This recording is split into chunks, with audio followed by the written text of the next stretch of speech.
এই নদী দিয়ে একসময় চলে যেতাম হলো বাহেরার হাট। এটা হলো ধলেশ্বরী নদী। এই নদীতে আগে অনেক মানুষ যাতায়াত করতো, এখানে তখন নৌকা চলাচল করতো। আমরা যে নৌকাটা দেখতাম সেই নৌকা চলাচল করতো। আর এখন দেখো নদীর কি অবস্থা, দেশের কি অবস্থা। এই অবস্থাতে কি এখন এই যে বাঁশের ছাঁকু দিয়ে দিচ্ছে, এখান থেকে কি পারা যায়? এই জায়গাটার নাম হচ্ছে হলো চারাবাঙ্গা নদীর ঘাট, যেটাকে বলে রাজেন্দ্রপুর প্লাস চারাবাঙ্গার মাঝখানে যে যাতায়াতের ব্যবস্থা সেই নদীতে। আমি এখন দাঁড়িয়ে আছি ধলেশ্বরী নদীর মাঝখানে। আমার পিছনে হচ্ছে চারাবাঙ্গা এবং আমার সামনে হচ্ছে রাজেন্দ্রপুর, যেটাকে আগে পুরাতন রাজেন্দ্রপুর বলতো, এখন চর রাজেন্দ্রপুর নামে পরিচিত। আর এই চারাবাঙ্গার ঘাটে আগে ছিল নৌকা, যে শাহজুদ্দি কাকা উনি এখানে নৌকা চালাইতো। পিছনে যিনি নৌকা দেখতে পাচ্ছেন এরকমই নৌকা ছিল। এখানে এক সময় অনেক মানুষ যাতায়াত করতো এই রাস্তা দিয়ে।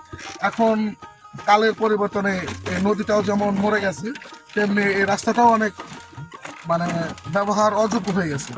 আর বর্তমানে যে অবস্থা দিচ্ছে বাঁশের চালি দিয়ে, যেটাকে আসলে বাঁশের সাঁকো বলি আমরা, এই বাঁশের সাঁকোটাও তেমন একটা শক্ত না, খুবই নর্মাল, মানে সাধারণ কৃষি মানুষ এখান থেকে যাতায়াত করতে পারে। এই হলো এখনকার আমাদের যে নদীর অবস্থা। এই নদী দিয়ে একসময় চলে যেতাম হলো বাহেরার হাট, যেটাকে বাইরার হাট বলে, সেই বাইরার হাট বিখ্যাত বাইরার হাট। সেখানে শস্য, সকল প্রকারের শস্য ওখানে আমদানি হতো ভোরবেলায়, এখনো আমদানি হয়, তবে এই রাস্তাটা আর এখন ব্যবহার হয় না। আমাদের সেই পুরনো রাস্তাটা স্মৃতিময় হয়ে গেছে, এই রাস্তাটা এখন অযোগ্য হয়ে গেছে। আমরা চাই নতুন করে এই রাস্তাটা আবার যেন মানুষ এই দিক দিয়ে সবাই যাতায়াত করতে পারে, এই নদীটা আবার বেঁচে থাকুক, এই চারাবাঙ্গার ব্রিজটা বেঁচে থাকুক।